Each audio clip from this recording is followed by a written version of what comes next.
Quality और consistent performance के लिए सिर्फ सिल्वर पंप्स एंड मोटर्स, नाम याद रखना। ઓટો એન્સિલરી અને ઓટો કંપનીઓ આવી છે જે બસીસ બનાવે છે, બેઝિકલી કમર્શિયલ વ્હીકલ. તે કંપનીઓમાં વધારે એક્શન છે. ઓલેક્ટ્રા મેં ઓલરેડી તમને વાત કરી.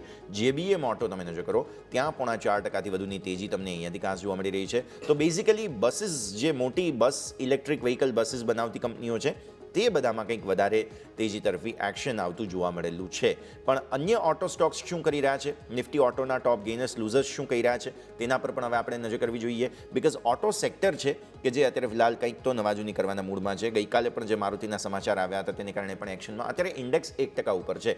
તો યોમિક પાસે જઈએ અને સમજીએ કે ઓટોના કોમ્પોનન્ટ્સ કેવા છે, નિફ્ટી ઓટોમાં શું પ્રકારની તેજીના સંકેતો બની રહ્યા છે. યોમિક જી યસ, નિફ્ટી ઓટોમાં આજે પોઝિટિવ વસ્તુ એ છે કે આજે આપણને 15માંથી 15 સ્ટોક પોઝિટિવ છે.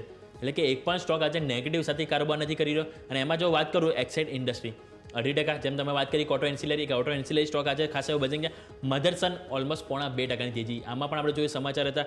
બીજું અપોલો ટાયર્સમાં આપણને 0.2%ની તેજી જોવા મળી છે. ટાટા મોટર્સ, જે ખાસા બધા બ્રોકરેજ હાઉસ આવો બુલિશ વ્યૂ આપી રહ્યા છે, ખરીદી કરવાની સલાહ આપી રહ્યા છે, એવા ટાઈમે આવા ટાટા મોટર્સમાં ફરીથી આપણને તેજીની એક ચમક જોવા મળી રહી છે.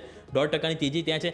મહિન્દ્રા, ત્યાં પણ 1.5%ની તેજી. બોસ, અશોક લેલેન્ડ, એમઆરએફ, ફાઇસા motors, Bajaj auto, TVS motors, દરેક સ્ટોકમાં જ આપણે જોઈએ તો 0.5%થી વધારે તેજી જોવા મળી છે. પોઝિટિવ વસ્તુ છે. બીજી વસ્તુ જો વાત કરવા માંગુ છું, નિફ્ટી ઓટો, એનો જે ચાર્ટ પણ આજે ક્યાંક ને ક્યાંક પોઝિટિવ થઈ રહ્યો છે. કારણ કે જે 11 ફેબ્રુઆરીથી આ જે ઓટો ઇન્ડેક્સમાં જે વેચવાલી આવી હતી વન વે, ત્યારથી એક વખત પણ નિફ્ટી ઓટોએ 10 EMAના ઉપર ક્લોઝિંગ નહોતું આપ્યું, રાઈટ. અને એની ઉપર આપણને સ્ટોક ગયો પણ નહોતો. પરંતુ આજે આપણે જોઈએ તો 10 EMAના ઉપર કારોબાર કરી રહ્યો છે. ગઈકાલે ક્લોઝિંગ નીચે હતું, પરંતુ આજે જે સારી એવી તેજી આપણને જોવા મળી છે.